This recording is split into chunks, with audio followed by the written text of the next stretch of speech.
folks, and welcome to Garbage Theater. Welcome to the Season 4 Finale Special. I'm your host, Chase, with my co-hosts, Blake and John. Yeah, fuck Season 4. Yeah, fuck Season 4.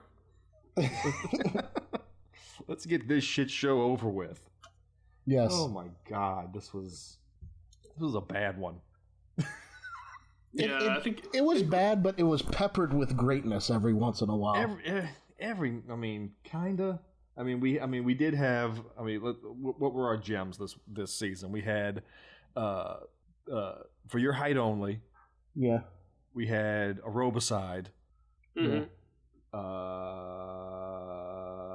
Let's just save that for our list and whatnot.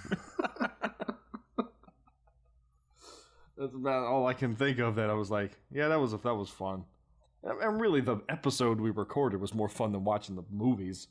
That's the way it usually goes. Yeah. On reflection, I thought Rock and Roll Nightmare was pretty fun. But yeah, Wish Upon was fun. Yeah, it was a pleasant surprise. It was, but still. This one. The seasons are getting worse. It's getting worse. Like every season is worse than the last, and it's. I don't know if this is something we're intentionally doing. No, I think it's just we have to dig deeper every single time. Yeah. Because if you look at the things we watched in season 1 and 2, like they were so tame. Yeah. But then we ran out of those. So now you got to go to the second basement. And the second basement. Your basement's basement. Yeah. And now we're just, It doesn't just have a toilet in it. It's got an actual outhouse in the basement. Yeah, now we're just in this chest-deep quagmire of fucking crappy movies. The corpse hole of movies. Well, as usual, we're going to do our worst of the worst lists. Does anybody want to open up? Let me pull up I can go through. All right. In points reverse order. Yeah, 5-1. Yeah. So to start out my list, Gunan has to be on there. Mm-hmm. So much potential and nothing. Legend of Chupacabra. Oh, really? I enjoyed talking about that one, but once again, I kind of went through. It was like, which ones would I want to watch again? Mm-hmm. And that was very low. Lycanthrope, fuck that movie. Love on a Leash, fuck that movie even more. And then my worst of the worst is Rock and Roll Nightmare. Really? Yeah. Wow. Yeah. Wow. Shots fired at Rock and Roll Nightmare. Well, its only saving grace was dicks that didn't belong. And would I watch it again for that? No, I wouldn't. No. That is how we typically look at this. Which one are you going to least want to watch again? Yeah. I'm not sure if I definitely don't agree that Rock and Roll Nightmare tops the list. Well. Yeah, I feel like our lists are going to be more different than I expected them to be. Yeah. I kind of feel like there was a few obvious top ones. I'll go next. So, my number 5 is Shark in Venice, because Stephen Baldwin and the Thingies. Just no effort was put in that movie at all. By anybody. My number 4 was Rock and Roll Nightmare. So it gets on the list, but it's wasn't nearly worst of the worst. Number 3, I've got Gunan, just because it was 90 minutes of absolutely nothing. Just a dude running in slow motion down a hill. That's it. Number 2, I've got The Amazing Bulk. Because it was more just, a long string of nothing, except instead of just a guy running down a hill, it was just GeoCities animations back to back over and over again. I can't say I'm rushing to watch that one again. And number one, I mean, come on, it's Love on a Leash. It's the China Salesman of this season. It was pretty bad. I will never watch that again, ever. I'll watch everything we've watched before. I'll watch China Salesman again before I watch that again. I don't know. I'd probably watch Love on a Leash before I watch China Salesman was shot on professional grade cameras. Yeah, but I don't have 3 days. Yeah, I mean, I'll talk about it maybe when I get to mine. But, well, go ahead. Go ahead. Yeah. You're up. All right. So number 5 is Killing American Style. It was between this and Shark in Venice, and this kind of was like the last minute change. Shark in Venice was a bit more of, it was like on the actual movie side, like to make the list. Mm-hmm. And this thing was pretty disappointing because like Samurai Cop is a classic, but this has none of the charm of Samurai Cop. In like a lot of ways, Samurai Cop is worse, but it's like vastly more entertaining. Yeah. Number 4, I got Lycanthrope. Okay. Just a generically crappy movie with very little care put into it. With no actual I can just picture like the VHS tape at a rental store, and the little blurb on it just says "unremarkable." Like, I don't know who this movie is for. Like Robert Carradine diehards. It's just for him. Yeah, just him. People who like their scary movies not scary, with no gore and just enough nudity to chub up a bit.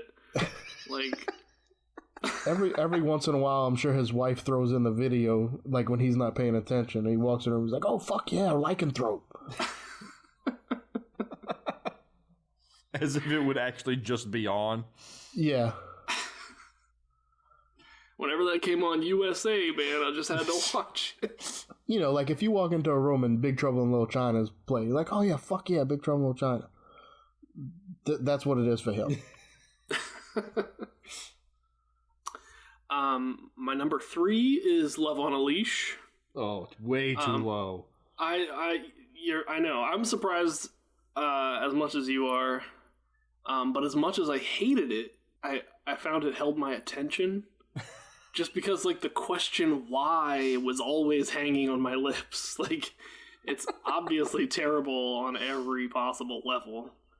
I'll give you that. It definitely was more engaging than Lycanthrope. So I have to agree with you. I can't believe I have to live on the streets. Yeah, like Lycanthrope didn't have a single thing as entertaining as just that one bit.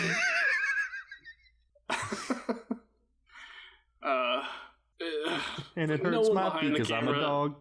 Because I'm a dog. And I do give it points because I feel like the writer or director actually had passion about it, you know, whereas like nobody gave a fuck about, you know, Lycanthrope or whatever.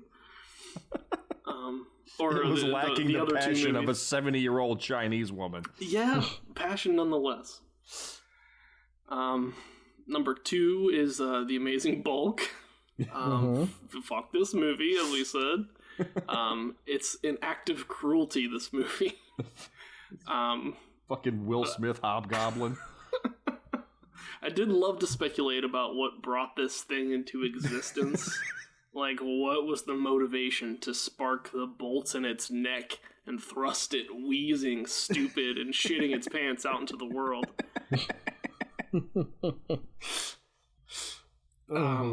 I mean, we may never know the intentions of the filmmaker, but the final product is lazy, boring nonsense, and no one should watch it.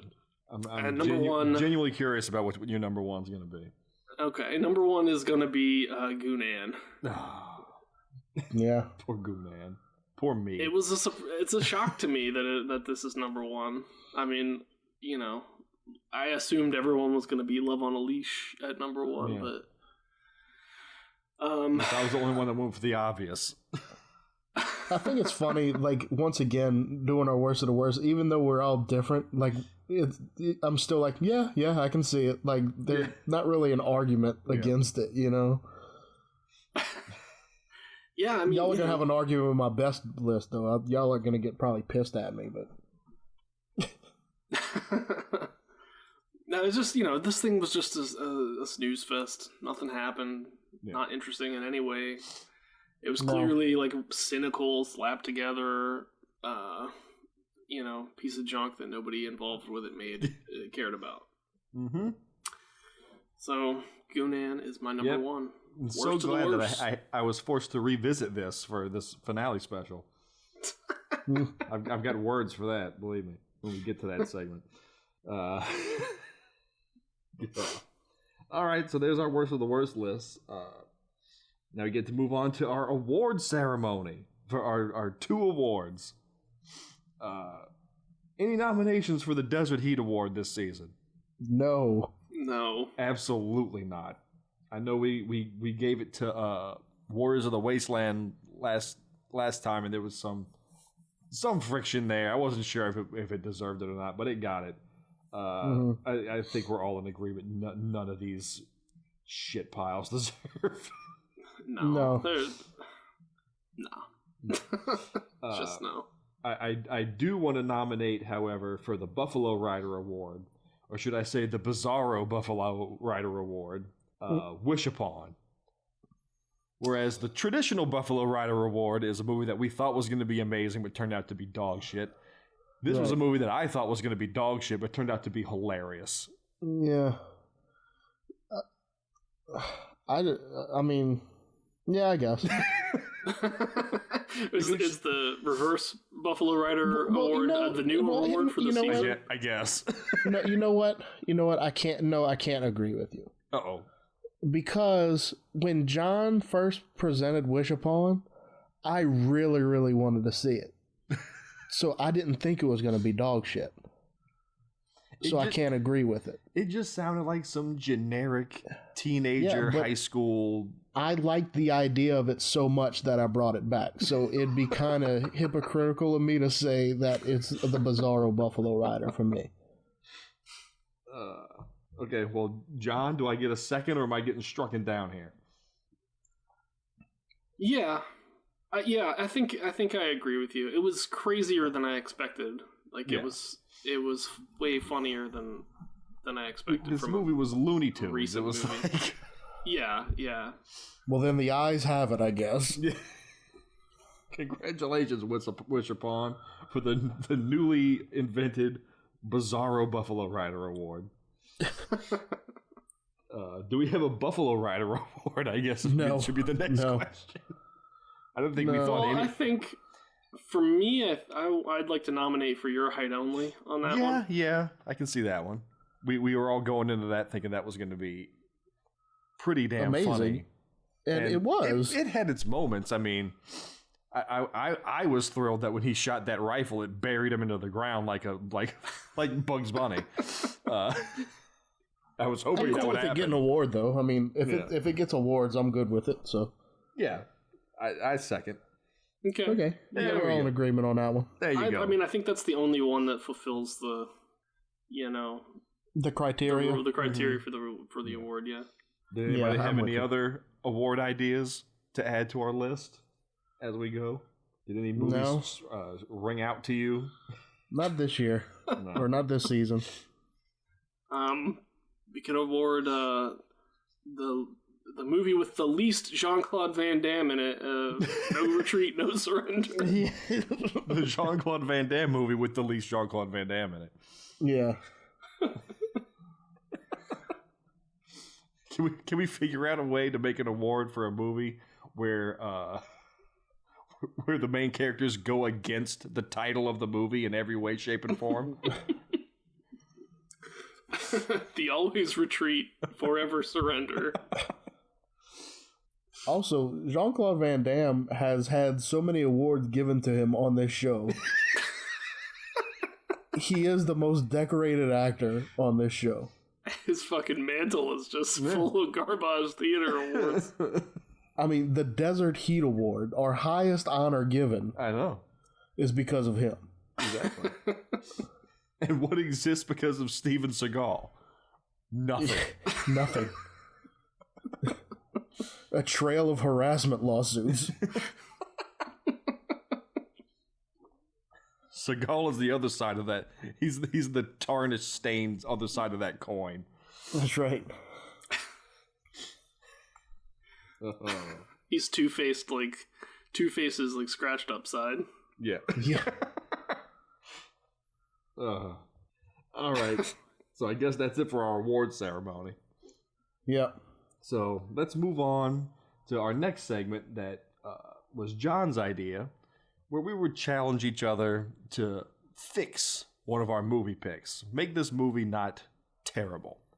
Well, right off the go, I've got an issue with this. After waiting to the last possible second to do this assignment, I realized that, okay, so I challenged John to fix Love on a Leash. John challenged Blake to fix Incredible Bulk, and Blake challenged me to fix Goonan. So I had to sit down with this pile of trash again, and I realized, me and Blake really got the shit end of the stick on this one. Because we got challenged to fix movies that were just blatant ripoffs of existing things. So how do you fix that? You don't make it and you watch the original one. I so wanted to just say, to fix my movie is, you make them green and you make the movie make sense. But yeah. Just watch Conan the Barbarian. That's it. That's how you fix this. So I was sitting here struggling with what the hell am I going to even write about? How do you fix something that's just trying to be something else? Right. So, I mean, all I could come up with was, okay, first, you got to drop the Goonan thing. They never call him Goonan once in the entire movie. It's not his name. Get that the fuck out of there. Just call it King of the Barbarians. Just be done with it. You got to either scrap the brother angle or at least use it in a way that has meaning. Because, okay, there's two babies. There's a prophecy. One of the babies is going to grow up and kill Mandrak, whatever the hell his goddamn name was.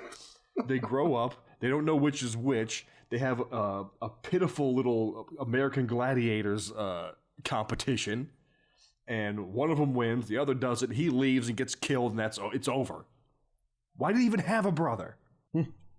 It makes no sense. It needed to at least propel all he served was Goonan forward. Was a moment of mistaken identity for Mandrak to think that he killed the baby. And that was it. Have his brother fall in with Mandrak's crowd or something. Maybe the brother kills Mandrak fulfilling the prophecy, but then then Goonan has to fight his brother or something. Do something like that. Not what it was. And again, make the betrayal of the Kuniats mean something. They straight up betray him, try to get him killed, and then they come and save him and all is forgiven. Yeah, then they're like, you're welcome. With their blind you with science mirror shields. Oh my god. See, that's just some choreography would have gone a long way to make that movie better. Yeah. Just play it in fast motion, please. No more slow motion. That's the big takeaway. No slow motion. Cut this bastard down to 20 minutes. And that's what got me really angry, because I was sitting here watching. I said, you know what? All this segment did was basically made us have to watch these movies over again. Oh, no. I did not do that. I was about to say, I didn't do that either. I could barely remember anything from Goonan. I had to go and skim through the goddamn thing. Well, tip of the hat to you, sir, because you didn't have to do that. Well, I couldn't remember the names of anything. That got wiped from my brain the second I didn't need it anymore. I didn't put that much thought into mine. I just, what you gonna do?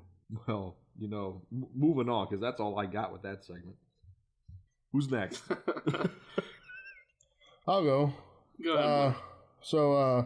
To make the bulk better, I tried to think of the things that I liked about the movie. And the thing that I liked about the movie was just how batshit crazy it was. So lean into that more? How do you? Yeah. How? Not lean into it more, but give them better tools. If you leaned into it more, you'd make a sensible movie.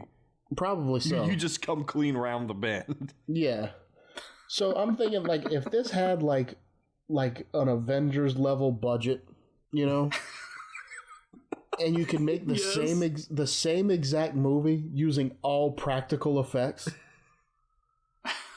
Like, and I want y'all to start thinking about some of these scenes.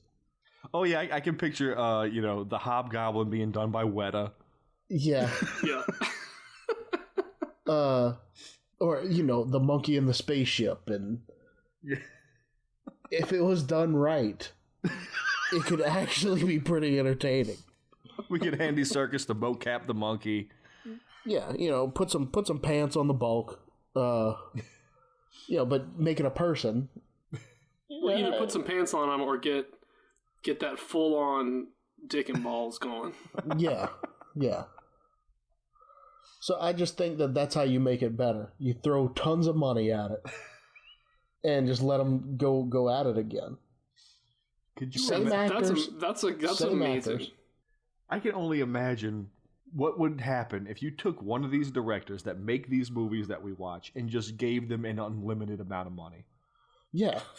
300 mil. I don't know. Whenever you give a movie 300 mil, like, even to a good director, you end up with, like, Pirates of the Caribbean 3 or, like, Transformers 2 or whatever. Like, I think if you gave 300 million to the director of Rogue Strike, you'd end up with the same exact movie because that dude's stealing. It'd be the same movie, but Carrie Beyer would be fucking rich.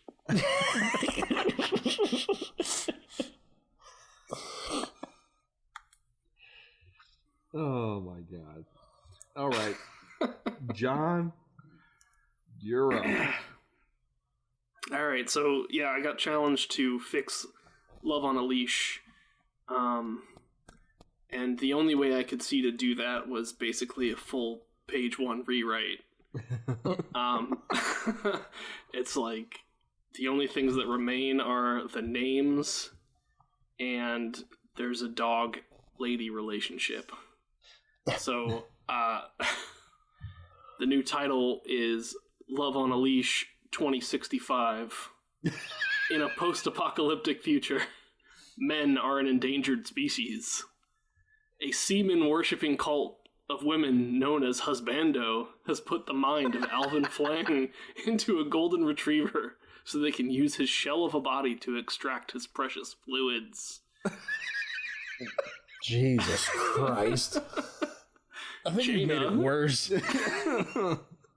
Jaina is just a lonely junk merchant who wants to find someone she can spend the end of the world with, but her mother and all of her friends want her to join them in the Husbando cult. When Alvin collapses from hunger... I like how you're keeping the beats of the movie, though. Yeah. When Alvin collapses from hunger and dehydration in Jaina's junk shop, she takes him in. Jaina eventually discovers, through Alvin's miraculous ability to see colors, that he's actually a man in a dog's body. Together, they set off to rescue Alvin's human body before the cult gets Alvin's human dick so raw that it's useless to both of them. Jesus Christ. Wow. So it's basically a boy and his dog, but... but with way more dick stuff. Yeah. Jesus Christ. I was going to say just, lean into the whole modern day telling of Beauty and the Beast, but you went a way different direction. Yeah, the way I'd make it better would be very simple. Just make Alvin Flang not reincarnate into a dog. Oh, Alvin Flang. Alvin Flang. It's like the best name in cinema. It really is. Okay, well, enough time spent on that movie for the rest of our lives. Yeah. Now we're going to move on to a segment that I came up with and regret coming up with. The Wishing Box segment. Where we all take one of our movie picks, give the protagonist the Chinese wishing box, and see what happens.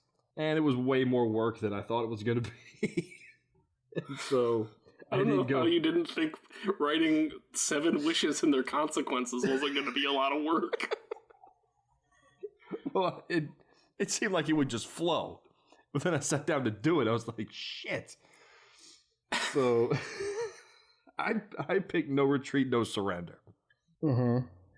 So upon moving to Seattle, after his dad gets muscled out by the LA mob, he moves in and he finds the Chinese wishing box placed precariously on Bruce Lee's grave. Somebody left it there as an offering. So he takes it back home. And he figures his first wish is a stupid wish because they're all pretty stupid wishes. He wishes that he can break dance like his cool new friend RJ. So he gets sweet breakdancing moves, and the box kills his mom. Because do you even remember him having a mom in that movie? I considered doing this movie too, and yeah, his mom was definitely going to die because I don't remember her at all. Yeah, so mom's dead and nobody knows, and nobody cares. Right out the gate. His second wish would be that Kathy would pick him over the dude that she's having trouble deciding between. And so the box would probably kill her other boyfriend to simplify that up, and then she would fall madly in love with him. Maybe whenever at the pool party scene, when Scott trips Jason, instead he trips Scott, or whatever the guy's name is, and he falls in the pool and drowns or something. Who cares? Third wish is he wishes revenge on Scott for, being the local bully of the neighborhood. And maybe, I don't know, it kills the sensei at the dojo, because that's another person that he met for 5 minutes. And that seems to be how this box works. The fourth wish he would make would be wishing that his dad wasn't so lame now. He's so lame now. So his dad gets those sweet, sweet saxophone skills. But the repercussion of this is when RJ gets crushed to death by rickety shelving in the shed. So the fifth wish is where, he wishes he could fight to defend himself and be like Bruce Lee. Well, this has repercussions when his girlfriend Kathy is crushed to death by rickety shelving in the shed. So somebody's got to fix them shelves, man. So his sixth wish is to bring Bruce Lee back. What a great world it would be if Bruce Lee was still alive. Sometimes dead is better. So the smoke fills his handmade dojo there in the garage, and the light comes through the doorway, and Bruce Lee walks in, and he's immediately crushed to death by rickety shelving in the shed. So his seventh wish is that he wishes back to when his dad got muscled out by the mob, and he wishes that his dad hadn't gotten beat up, and they never had to run away to Seattle. And that's going to fix everything. So the box jumps back, and the mob comes in, but instead of beating the dad up and driving him out of Seattle, he bends to the mob's will and goes their way. They slowly drain him of cash and bust out his business. He falls into a deep, deep depression and murder-suicides the entire family. The end. Nice.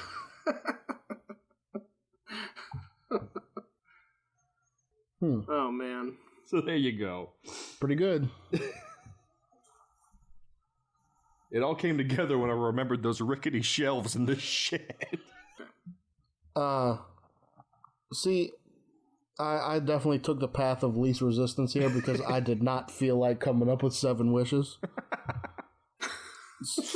So I used my skill of finding an alternate meaning to all these movies.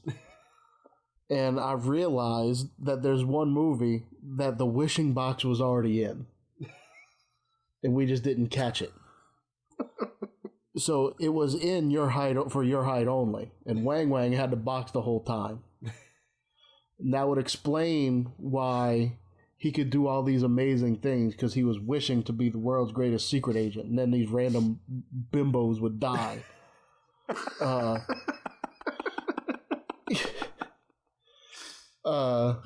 You know, and I really do think that, you know, first he wished to be a secret agent, and yeah, he's a secret agent, you know, somebody dies. But then, you know, he's still Wang Wang, so he still has never seen a naked woman. So he said, I wish there was a way I could see naked women. And the guy gave him the glasses, but he never explained what they were. It was the wishing box that turned those glasses into what they could do. And once again, random person dies. But if you figure his whole turn of events throughout that whole movie, he was just wishing on the wishing box. And, you know, at the end, what's-her-name died, and he went to the funeral, and who knows what happened after that. Gave up the box forever. Yeah. Maybe he didn't do the seventh wish. Yeah, maybe he successfully stopped wishing. Yeah. So yeah, he had it the whole time. That's how I worked around doing more work for myself. Fantastic. Of any of our protagonists, Wang Wang would be the only one that could resist the pull of the box. He's like fucking Sam with the ring. Yeah. His stature may be small, but his fortitude is large. Frodo wouldn't have made it very far without Wang Wang. No. All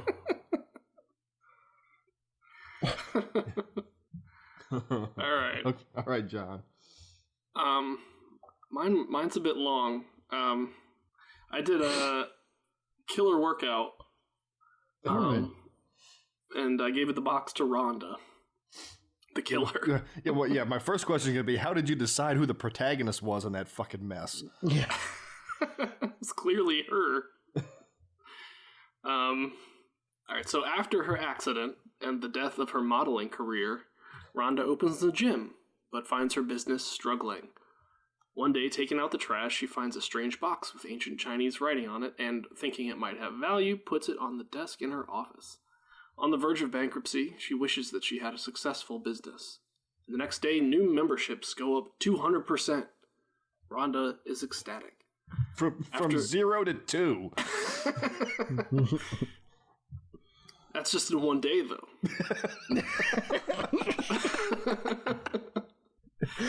After a phone conversation with Rhonda discussing their recent change of luck, her business partner slips, hanging up the phone, crashes through his office window, and is hanged by the telephone cord. After an employee shows up late for work, and Rhonda herself has to run the aerobics class, she wishes for some reliable employees. The next day, her team is working at the maximum, and a new guy with really great muscles starts his first day. Rhonda's favorite alley cat gets mushed by a garbage truck. Not even her cat. Just some random alley cat. Just some random alley cat. Finding that she has a growing distaste for all the beautiful bodies coming into her gym, Rhonda wishes that she was the most beautiful girl in the world. She soon finds that everyone else in the world has become a hideous, shambling creature. Meanwhile, her mailman gets into a spectacular crash with the Oscar Mayer Wienermobile and is killed. Initially, Rhonda is happy about this change and is delighted to finally realize that the box is actually granting her wishes. But her discontent with living in a world of ugliness gets the better of her, and she wishes to go back to before the accident that left her scarred. Upon arriving back in the past, the art director that was about to give her the cover of a major fashion magazine slips on a banana peel and into a fresh pit of toxic waste. After never receiving the expected phone call, she wishes that she was a huge model. She awakens the next day to find that she has exploded through her house and become 50 feet tall, wearing some very fashionable couture. Jesus. In dealing with her new unexpected size, she brings her neighbor's house down, killing everyone inside. She leaves a trail of destruction behind her until she gets back to her gym to wish that everything was normal again, and she is transported back to the time right before she found the box. Rhonda's mom finds some old, unstable sticks of dynamite in her basement and falls down the basement steps trying to bring them up and blows up the whole house. Finally, Rhonda gets the wording right and wishes that the accident with the tanning booth never happened. She finds herself on the plane to Europe for the photo shoot that will jumpstart her modeling career. She gets up from her seat to get her makeup out of her purse. She wants to make sure she makes a good impression. And when she opens the overhead bin, its contents of crutches and curtain rods come spilling out, pushing her into the emergency exit door, and she falls to her death from 20,000 feet, the Yao Guai claiming her soul. Weaponizing crutches and curtain rods. I like how you went with like the Acme way of killing all these people off. Yeah, it had to be really stupid. Well, I just want to go ahead and say that John wins the assignment just for the effort that he put into it. I agree. I finished it up literally seconds before we started doing this. Oh my god. All right, well, that leaves us right into our next thing where we have to finish our business for the season with the one, the only, the exam. Yep. So, I'm not looking forward to this, man. I have no confidence. I'm not looking forward to it either. Our quiz master who writes the exam, listener Aaron, has assured me that this one is going to be a bitch and a half. Good. So, I don't know. I mean, I'm Doesn't he comfortable with realize my lead. that could help Blake? It could. It very well could. But it won't. It's all going to be based on luck. Let me just run down the scores for now. I'm in first with 17 points. John is in second with 11 points. Blake is in third with 5 points. So, believe it or not, it's still anybody's game. Because with these 10 questions, these 10 points, Blake could pull into a second place position if he gets them all right and John gets them all wrong. Yeah, that's not going to happen. I could flub it, man. I could totally do it. I can see it happening. Possible. So, we're going to do this the same way we usually do. I will read out the questions and the multiple choice answers. We'll take the quiz live, and then we'll see what happens. So without further ado, let us take the quiz. Question number 1 from For Your Height Only. In the opening shot, one of the cars had a sticker on the back. What was the sticker? A smiley face, STP, KC, or Castrol? Shit. Holy shit. Oh, damn it. I have a feeling there's going to be 10 shots in the dark. Oh, boy. Alright. Question number 2 from No Retreat, No Surrender. What kind of fruit was on Stillwell's side table in the hospital? Bananas, apples, oranges, or all of the above? Motherfucker. Oh, man. Can't remember this minutia.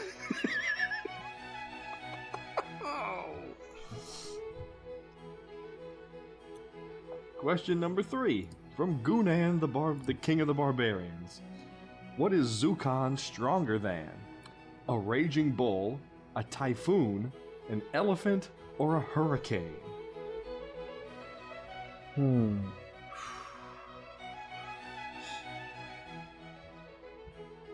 These are tough.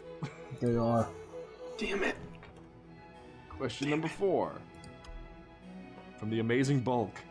What animals were on the swing set that Bulk ran past?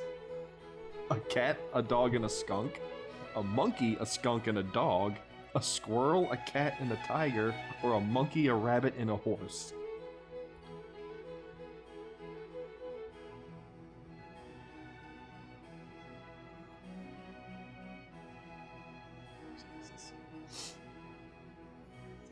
Question number 5 from Killer Workout. What color leg warmers was Jamie wearing when she was killed? Jesus Christ. This is a nightmare. Is it possible that all our scores are going to stay exactly the same? Probably. Question number 6 from Shark in Venice. What was the name of the big ship in the beginning of the movie? Believe it or not, I remember that one. That one I remember. The choices are Alfredo 2, Alonzo 3, Alfonso 5, or Abruzzo 1. Question number 7 from Killing American Style. Oh, thank God. What was on the framed picture in the hotel room 803? I remember that one too. Wait. 803. In hotel room 803. A horse in a field, a kid on a swing, a skeleton on a bike, a boat in the water. This could be a trick question. It could be. But I don't remember any of the other images. So. Okay. Question number 8 from Love on a Leash. After deciding that her meal was not enough calories, what did Frank's mom add to it? A roll, some carrots, a little salad, a piece of turkey. Jesus. No clue. Shit. Fuck. Oh my God. He wasn't kidding when he said this one was hard. I think I know this one. Alright. Question number 9 from Wish Upon. What was on the back of the boy's phone case when he was taking pictures in the car just prior to nearly hitting Claire? A Union Jack flag, an American flag, a skull and crossbones, some kanji symbols. Ah, damn it. I remember that one too. I don't. They're getting better. And the final question from Rock and Roll Nightmare. How full was the moon on the night of the band's arrival at the house? Full, Holy quarter, crap. half, or crescent? Jesus Christ.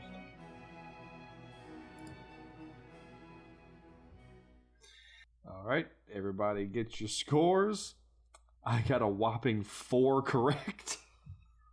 I also got 4. Bringing me up to 21. Bringing John up to 15. Blake, give us the score. I got 6 of them right. Holy crap. Got you up to 11. That was a valiant effort. It was. Oh, man. All right. So there you have it. The standings stayed the same. Yeah. I finished out the season in first with 21. John in second with 15. And Blake in third with 11. You broke the double digits at least. Yeah, I tried. I tried it. I mean, you know, getting 60% of that was pretty good. Yeah. Was it all guesses? Or, I mean, largely guesses? Believe it or not, the ones that I guessed on, I got wrong. Mm-hmm. So the ones that I got right were ones that I knew. Man. Yeah. See, okay, yeah, I'm looking at the answers now. I got the for your height only question right because it was a guess. Yeah, I mean, me too. I felt kind of confident on that one. I got the Shark in Venice one right because I remember the name, the Abruzzo. Yeah. I got the Killing American Style right because I remember the skeleton thing because I remember John made a big deal about it when we were talking about it. And I got the Wish Upon one because I remember he had the Union Jack on his phone. So I only got the 3 that I absolutely knew, and then one guess one. And I got all the other ones wrong from guessing. Yeah, I think we got the exact same ones right, Chase. I got the For Your Height Only one right. I got the Amazing Bulk one right.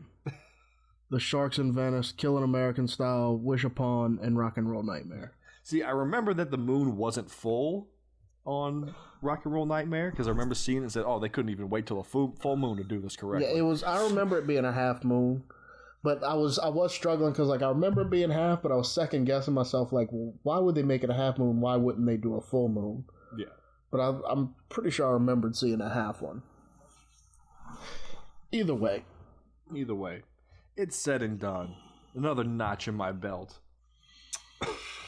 So I'll get first pick in season 5. I'll be sure to make it increasingly terrible. But more importantly, that means John's made it into the special month. He has another shot. I did it. He did it. Did it. You know, I am happy about that. It's absolutely possible. So John could win a special month. I mean, you know, he's been playing the game with us. I'm glad he gets to be part of the big show. Yeah. Unfortunately, some ram interfered with Blake.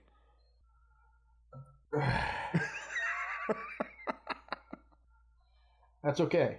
You know, I'm gonna come back next season. I'm a, you know, pay attention more, take some notes better. I won't let it happen again. So, on that note, we have to move on to announcing the special month. Since we blew past the holiday season, it will not be chestnuts roasting on a dumpster fire. We had a few ideas thrown around, but we settled on an idea that John had. He's got the movies lined up already. So, without further ado, I'm going to hand it over to John to explain what we're doing and give us the first movie. All right. I don't know if we have a official name for the month, but well, that's on theme... you. It's your idea. Oh, god damn it! Everything's on me. Why is it all falling on me? So we're gonna do a month of gross out movies. Try to find some just gross. Some gross movies with some gross special effects. Yeah. See, now it's garbage theater. You need to do something like Garbage Pail Kids. Yeah. In that world, that vein. So give it a think. Garbage Pail Theater. Garbage Pail Theater. You just did it. Congratulations. We'll keep thinking about it. So this is something that I've had my eye on for a little while, and I thought it would be a great time to bust it out. All right. It's called The Suckling from 1990. Already is uncomfortable. Yeah. It's 89 minutes, written and directed by Francis Terry. It's got a 3.5 on Amazon, a 4.6 on IMDb, and a 33% audience rating on Rotten Tomatoes. Before you go any further, Blake, real quick, let's take a guess. Is it going to be something about a suckling pig or breastfeeding? I'm going to go with... Well, John picked us, so breastfeeding. I'm going to say breastfeeding, too. John, continue. Okay, well, the synopsis. A woman goes to a back alley abortion clinic only to have her aborted fetus attack her boyfriend, and everyone else at the clinic. Sweet Jesus, we're already off and running. Holy shit. Yeah, it's pretty wild. It looks pretty wild. So one piece of trivia is the 1997 VHS release box claims The Suckling has been compared to Alien for its claustrophobic intensity and Die Hard for its non-stop action. Okay, I'll be the judge of that. Yeah.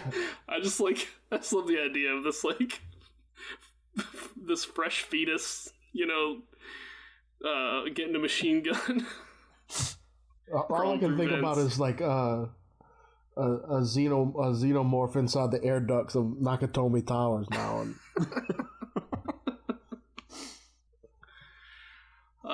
Oh man. So, some reviews. We got bad acting, bad props, awesome movie. If you're into trash films, gore, and low-budget flicks, this is definitely for you. Half hilarious, half nauseating. Hell yes. 5 stars. Sublime triumph of cinema. I have never seen such glory. Glory? Jesus. And the best way to see this film voluntarily is drunk. Also, I'm assuming this ain't about a pig either. No. No. If I understand, this is about a killer fetus. So there probably will be some breastfeeding involved. It's going to be called the suckling for something. Well, I guess we'll find out. Way to go, John. This is just taking the whole, like, you know, Chucky quandary even further. Like, how could a doll possibly be physically threatening? How can a fetus possibly be physically threatening? Not even a full-term fetus. It's like I'm about to say. Like, does it still have a tail, or like how big we talking? I don't know. I'll have to. Well, actually, I haven't watched the trailer. Now that I'm thinking about it. And does it grow exponentially like an alien, or like does it just stay the way it is? Is it just a regular ass person by the end of the movie?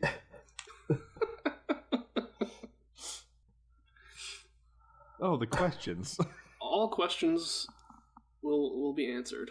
Yeah. Well, we're going to find out that this movie was produced by the Westboro Baptist Church.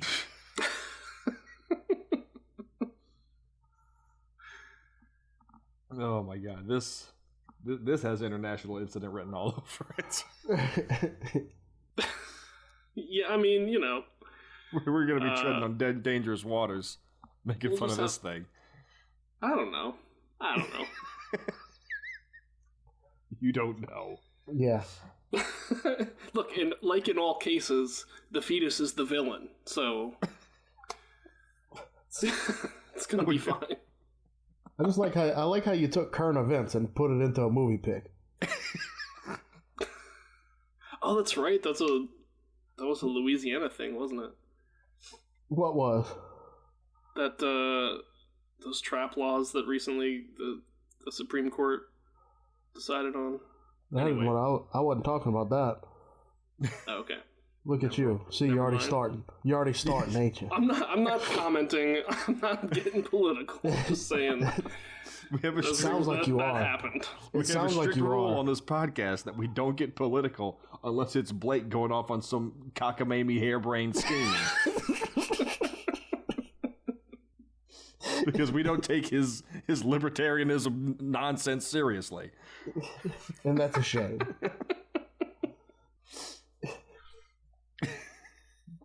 I think the movie's crazy enough, from what I've seen, that we won't have to worry about discussing the politics of. Well, I guess you're starting us off strong with this theme of a month. I can see it now. I'm gonna watch this movie and be like, all right, enough with the gross shit. And this is number 1. Yeah, no. Yeah. I mean, I wanted to start us off right, you know? No, look, I'm down for it. We got to find a new avenue. Like we said, we've been, we just dig this hole deeper and deeper. We're bound to end up at this place some point. Yeah, the whole next episode is just going to be the sound of us sitting there with our hand on our forehead, just slightly shaking back and forth. Yeah. We're all just going to be like, We're going to do the intro to the next episode and be like, well, it's been a fun ride, everybody. Welcome to the 5th and final season of Garbage Theater. We didn't think there was a bottom, but there is a bottom. John's been trying to derail this podcast since Ninja Terminator. Yeah. He finally achieved it. Yeah, I was sent by the underground, like the dark web, the fucking the CIA of podcasts to bring us down. Yes. This very little known podcast is getting a little too big for their britches. Yeah. We need you to take them down. All right, so I guess that's it for our finale. Does anybody have anything else they want to discuss before we start wrapping it up? No, because we can't talk about politics. No, I'm joking.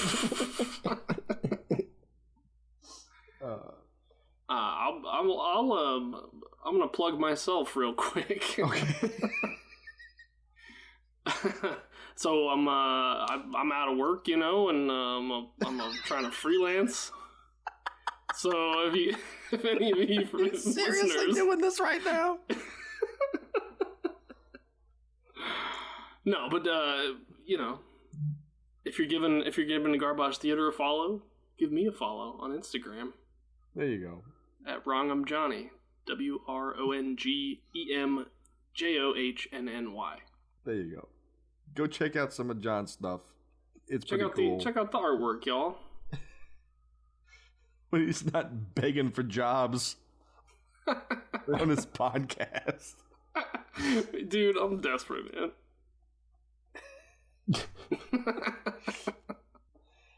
Oh my god. I wait till after we stop recording to laugh so I don't sound like an asshole to the 50 people that listen to us. Hey, we got about over 100 now. Yeah. Come on. Damn. And we love and appreciate every one of you. 100%. Yeah. We'd keep doing this even if it was 4. Except for that one guy. You know who you are. Larry. Oh, man. So, for some reason, you know what? Let's just for shits and giggles. I know this is breaking protocol, but let's talk about a good movie just for a few minutes. Blake and I both recently... I'm down, but every time I bring that shit up, go ahead. Just because I want to I want a little bit of a palate cleanser here. Because you don't know your place, John. That's a problem. Blake and I recently watched Hereditary. John had seen it for a while, but it's something that we've all been discussing recently. So let's open up the floor to that. I'm still nervous at times. Okay. When I was watching it, I never heard Blake's final reaction to the movie. So here's my final reaction. Let me preface by saying I am the scariest person you'll ever come across. I'm scared of everything, especially if I'm home alone. A lot of people know that I can't even play like Resident Evil without my wife in the room because I'm terrified of it. So keep that in mind. So it's late one night and Chase and John are texting me and they're like, watch the movie. Well, they're talking about the movie. I'm like, I'm going to watch it. I was home by myself. I got 8 minutes in and I said, nope, can't handle it. But then I did watch it. Yeah. Spoilers for Hereditary, by the way. If you haven't seen it, go watch it and then come back for this part. Yeah. I found that my terror decreased as the movie went on. And it was scary and creepy in the beginning more than it was at the end. I kind of thought the end was a little bit of a letdown, but it was a scary movie. I don't know. It just kept getting worse for me. It kept getting easier for me. Like the people out in the yard and all that, I was like, That one transition where it was on the outside of the house during the daytime and it snap cut to nighttime without the camera moving and there's just all these people standing around the house. I got fucking chills. That didn't do it for me, but 8 minutes in when Grandma's standing in the corner of that room, I nearly pissed myself. See, that got a jump out of me, but that wasn't nearly as bad as when my eyes focus and I can see her in the corner of the frickin' ceiling. The that first didn't time, bother me either. The first time, not the second time. That didn't bother me. When it's that wide shot of him laying in bed and he's waking up and she's there, that whole shot, and you can't really see it at first, and then it comes into focus. That was bad. The right before she jumps at him, that dude standing in the doorway. Oh my god! See, I laughed at the guy in the doorway. It was too creepy. It was too creepy for me. You know what it reminded me of for some reason? The guy in the doorway, like it reminded me of the Henry Rollins Liar video when he's all painted up. Mm-hmm. That's what it reminded me of. So I was taken when I saw him standing there with a smile on his face. That's what took me out of it, because I immediately went to Rollins' band. I'm like, oh yeah, that was a good song. I'll have to try to think of that when I'm walking through my dark ass house at 2 a.m. to give the baby a bottle. And I'm seeing that bastard in every goddamn doorway. Oh, it's just Henry Rollins. Yeah. Don't worry, Chase. It's just Henry Rollins. Nude in my house. Now I really want Henry Rollins in my house. And I mean, just to yell at me. Maybe we had. I remember when I watched it. We watched it with like a group. Around Halloween time, it was actually a thunderstorm going on outside. Everybody was fucked up, like for the whole movie. Grandma, little Charlie. You made Grandma watch it? Oh no, the grandma in the room or whatever. I felt like it built really well. I was wondering what the kind of party this was. Yeah. You said Grandma and little Charlie, and I'm like, what? Oh no, I'm talking about the movie. What's going on in here? We were all down huddled around the basement toilet. We had to prop the TV up on it. Everyone's just lit by the fire that we have going in the middle of the floor. Here's the thing. Don't tell us any different, because now that party took place in your basement. Okay. Just don't tell us any different. I'll never explode your... Okay, good. Your visions of my basement. Good. I will say that there were times when I was considering like taking a picture of the basement and putting it on the Instagram. No, that's like the honest thing. Santa Claus isn't real. Yeah, the illusion must remain. Yeah. But yeah, that movie fucked me up, and I'm still kind of fucked up over it. Because I watched it alone. Everybody had gone to bed. I'm sitting out in the living room with all the lights off by myself, watching this thing. Texting John and Blake is my only consolation while it's happening to me. I had to get up and leave the room when all that shit started going down at the end. Yeah, and maybe it had a little bit to do with that. I was basically reading your reactions to things, and it's not that I knew what was going to happen. Maybe it just I was ready for things, and maybe ready that's for why a big scare. Yeah, so maybe that's why it kind of dulled down for me. That's true, because like it does kind of. I feel like the movie tries to get you to just believe that anything can happen. Yeah, right. Because there's a point in the movie where I'm just tense. There's nothing going on, but I'm all tensed up because I don't know what could possibly happen. Yeah. I will say, honestly, the end, I kind of started, for lack of a better term, just rolling my eyes a bit at it. Like the whole thing, everybody in the treehouse and all that, I was just like, all right, enough. Well, at that point, the scariness is over, and it's just exactly it's just resolving itself that they're devil worshippers, and But I mean, up to that, it got so just insane. The things that was going on, you kept seeing there was people in the house everywhere, just standing around in the shadows, and her sawing her head off. That was kind of cool, though. That was cool. Like I thought that was a very cool scene. It was cool, but it was also viscerally kind of repulsive. I like that you could hear it. Yeah. Oh yeah, the sound effect was really selling it. Yeah. Then after he throws himself out the window and gets possessed, and he stands up and he sees her headless body float up into the treehouse. And I'm reading other people's takes on it on the internet, and everybody's saying that's what broke it for him. Like that was the stupid part. And to me, that was just like, how much crazier is this gonna fucking get? I was fully bought in. Like there was no point where I felt like it was dumb. The only time that I felt like it was getting dumb was when she met the woman in the parking lot and she was trying to convince her about the seance and stuff. Yeah. I was like, oh, that's getting a little silly, but it was for a purpose. Yeah. She was driving her in the context of everything. Yeah, it's fine. Yeah, I did like how, at the end of the movie, things made sense that were in the beginning of the movie. Yeah. like what she was doing with the little bird's head and all that stuff. Like I thought that was cool. Yeah, all the people that you see around the house were all the people at the funeral. Yes. Yeah, it's crazy.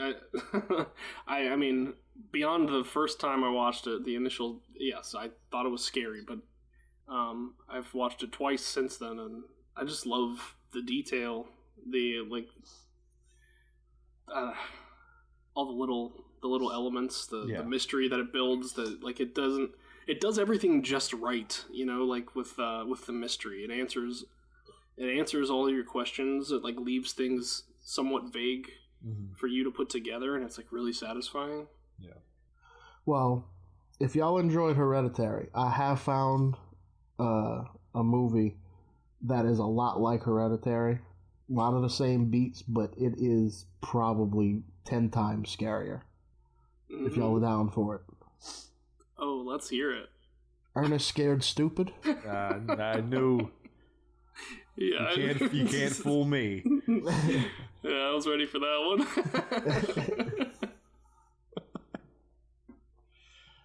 one. We watched Ernest Scared Stupid a lot as children. Yeah. I remember that fondly. Yep. I just watched Ernest Goes to Camp, the OG. That's a good one. With the turtles on the parachutes and biting people on the nose. That's good shit, man. You know what I mean, Vern? He doesn't fight off trolls with milk, though. No. He just fights off, like, land developers or some shit. I don't remember. Good lord. All right, well, there we go. We had a little 15-minute discussion about something that wasn't total ass water. Yeah. A nice little change of pace. You know what? I think let's just do that at the end of each finale. We'll talk about a good movie that we had, just a palate cleanse from the season before starting up something like The fucking Suckling. God. I'm looking forward to this one, actually. It's gonna be gross. This is gonna be, yeah. I'm definitely watching this one alone. Yeah. This isn't a bring your family in to see. No. They shouldn't see any of this. Oh, man. Yeah. Okay, so I'd like to thank everybody that's been listening to us for all these past seasons and this season. If you can leave us a review on iTunes, we would so very much appreciate that. You can find us online on Facebook at facebook.com/Garbage Theater, on Twitter at Garbage_Theater, and on Instagram at Garbage_Theater. If you'd like to suggest a movie to us, we're going to be cranking up Season 5 in a few weeks once we get done with this. And throw them at us, because we'll watch them. Definitely. We watched a few this season, and they were terrible. So we will keep that up for your entertainment. Send that to us through any of our social media channels or directly to us at garbagetheaterpodcast@gmail.com. Check out John's thing. Check out his Instagram. Rewind and get his thing back. Give him a job if you have one, apparently. We're doing that now. No, I mean, I'll take a commission. You want me to draw something stupid and I'll draw it? You can start by drawing that fucking basement.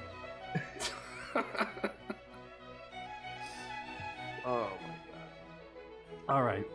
Season 4 in the can. We will see you all next time when we start our Garbage Pail Theater with The Suckling. We'll see you then.